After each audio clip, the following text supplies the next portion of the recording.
Keith, you recently started something new called On the Road with Keith. Tell me a little bit more about that. What is that?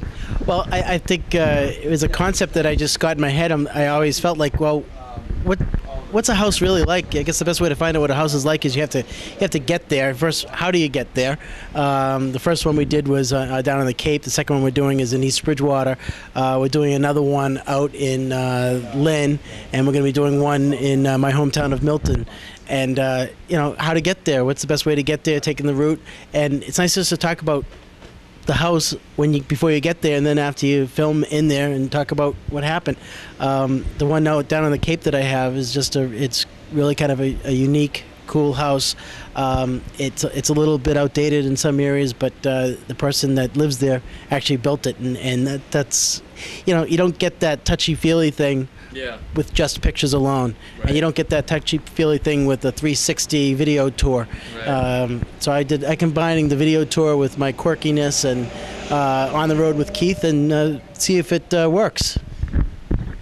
You think people are ready for that, Keith? I'm not too sure. I hope they are. If they're not, I'll be able to quickly tell if it's a flop.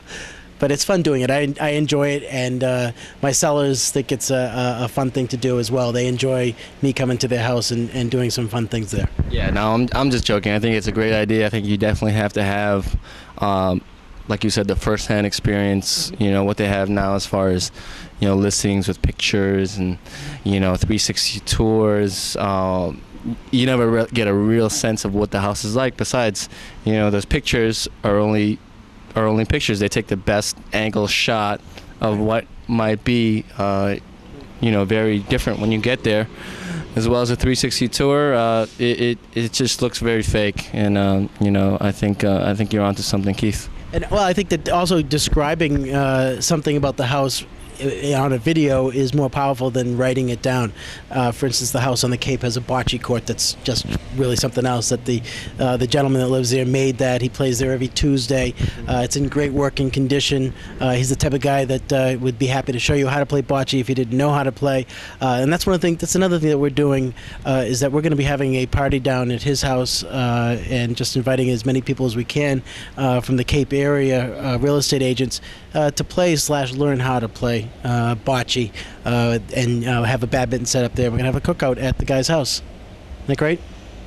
That's awesome. Thanks a lot, Keith. I appreciate it. Sure.